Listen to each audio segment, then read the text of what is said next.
lahat ginagawa ko na, parang clown.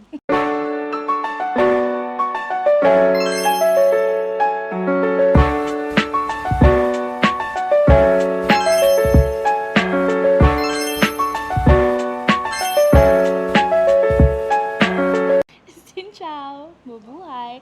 This is Teacher G, a Filipina teacher here in Vietnam, and welcome back, teacher, sa isa na namang video.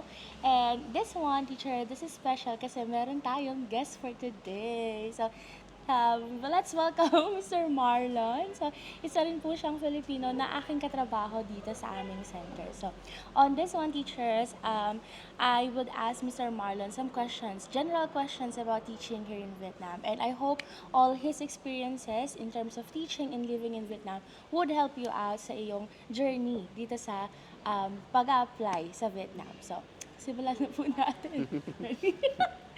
Okay, so Mr. Marlon, first question po, kumusta po kayo? Right now, I just came back from my normal teaching job since I just came from being a manager. So now I stooped down. So now I am a regular teacher, which I'm happy doing, and now I feel relief Aw. actually. So this time I'm preparing myself to explore more activities that I can, And so, for my students. teachers, sa mga hindi po nakakalam, si Mr. Marlon, isa sa mga pioneer teachers namin dito sa center. So, sobrang tagal niya na dito. Sir, ilang taon na po kayo? Almost 7 years. 7 years. O, di ba? O. So, kung nagbabalak po kayo and naisip nyo na kung pwede ba kayong tumagal sa Vietnam more than 5 years, yes po. So, Mr. Marlon, isa siya sa proof na kayang-kaya na tumagal sa Yes. Vietnam. So, yeah. So, sir, for general question, number 1 is, what surprised you the most about teaching in Vietnam? Well, we grew up in the way of Filipino teaching. Like, it's easy for us to teach Filipinos. Like, Yes. you see, like sometimes we just say this word, we follow, create sentences. But here in Vietnam, it's quite different. Kakaiba siya. As in, hindi tulad sa atin na ang teacher magpo-pronounce lang, ito gaya natin, tapos tuturuan tayo kung paano natin gamitin sa sentence yun, di ba? Dito kasi iba, gagamitin mo lahat kung anong meron ka, buong katawan mo.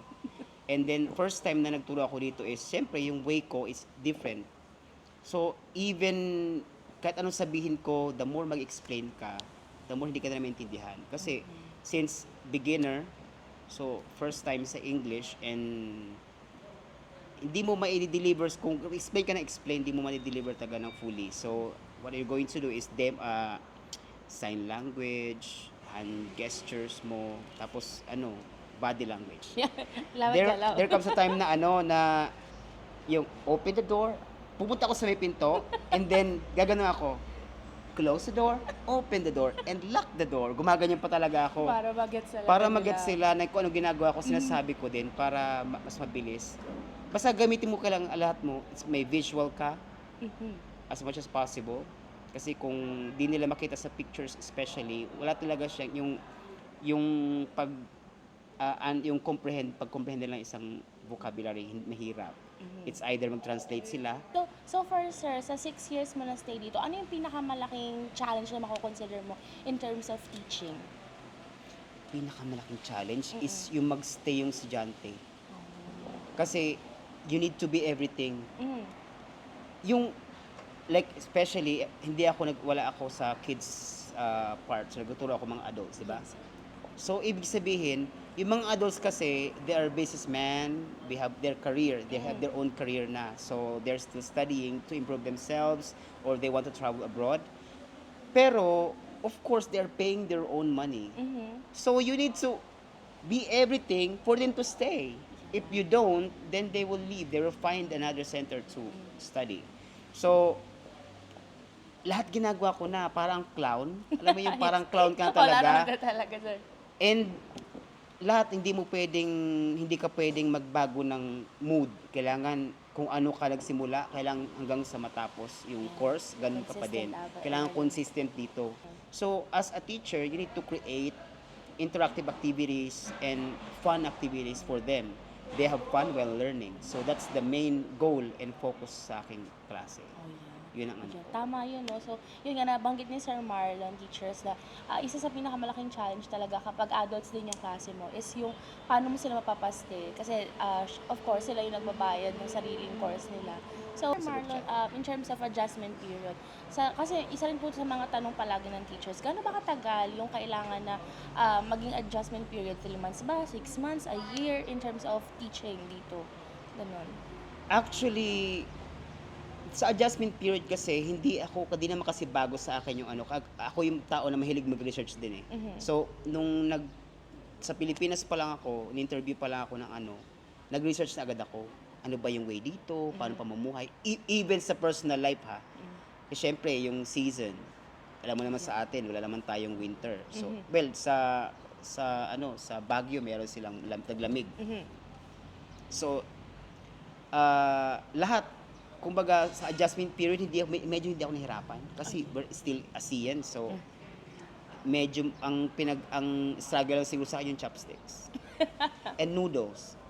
Kasi makanin tayo eh. Makanin tayo mga Pilipino, almusal, tanghalian, gabihan. Talagang kanin Kanin, tayo. food. Pero dito, unang kinain ko dito, noodles talaga. And then yung chopstick, hirap na hirap ako.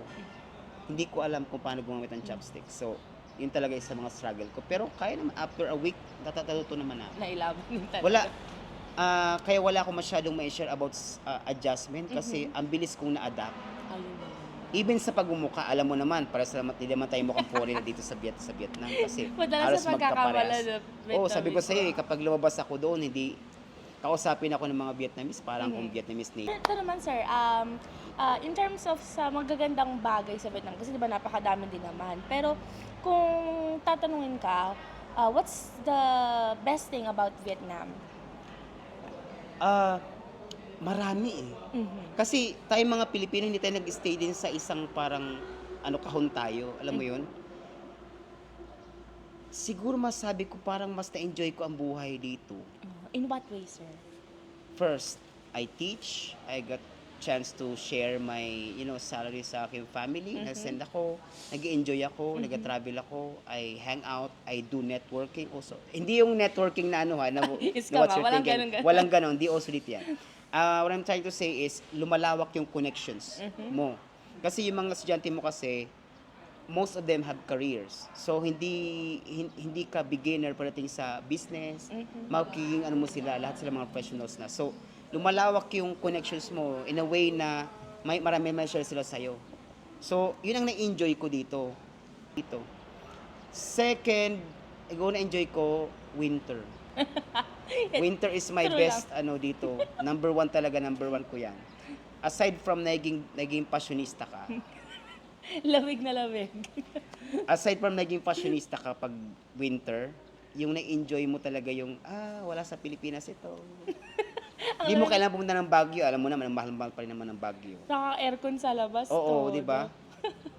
And I must say, living cost, I think kasi I'm not comparing like before ha, pero ngayon siguro, I must say na mas mahal ang Pilipinas pagdating sa living cost. Because I noticed na umuwi ako, yung parang 1 million VND is 2,200 or 300 sa atin, di ba? And kaya ko lang yun i-consume ng 1 week doon. Sa amin sa part namin, which Rizal.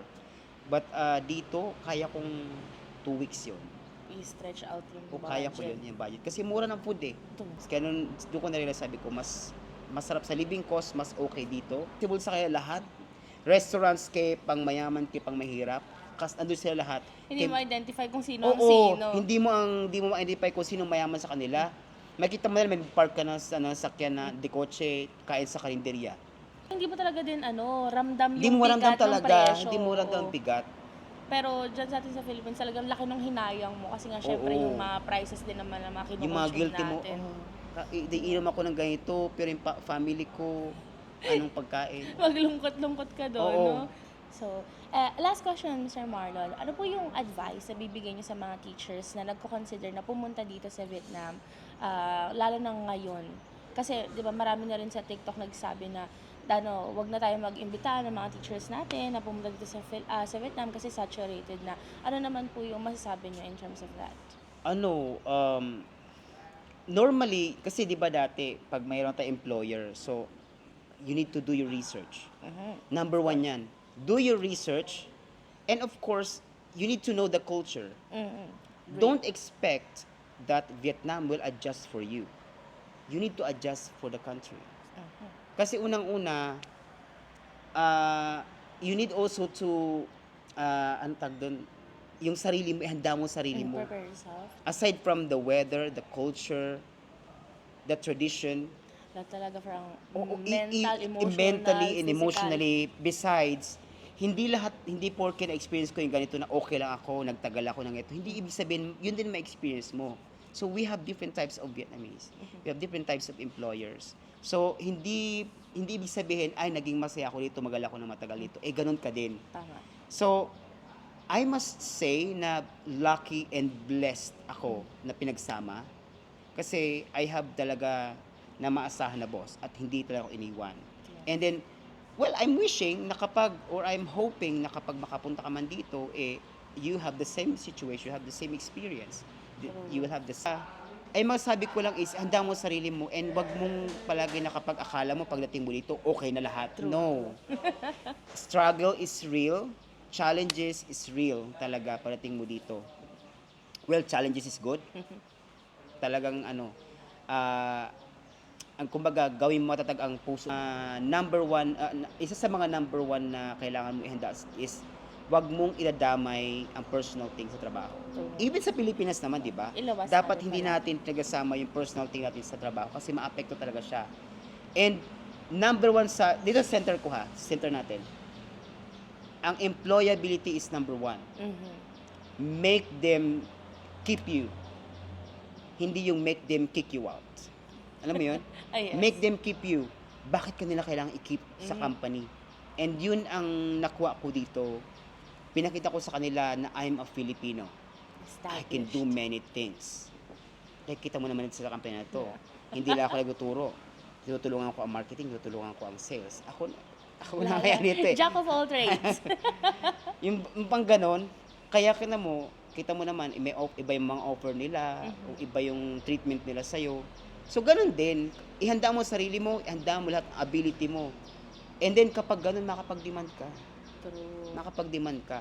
Tamang areglo lang Ang din napansin talaga. ko, sa number na napansin ko sa mga Vietnamese, pag pinakita mo sa kanila kung ang kakayanan mo, nakakapag-demand ka. I want like this, I want like that.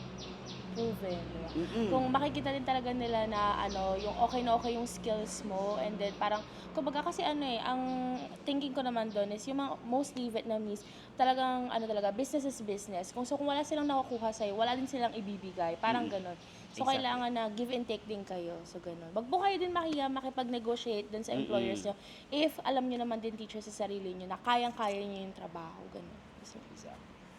So, yun lang teachers. Thank you so much for Haba na sinabi ko. Hindi, di ba at least ang dami din na matututunan talaga sir, di ba? Syempre, pag napapasarap din talaga yung kwento, marami talagang laman yung masasabi. So, yun nga teachers, thank you po sa inyong oras and see you sa susunod na video. Bye!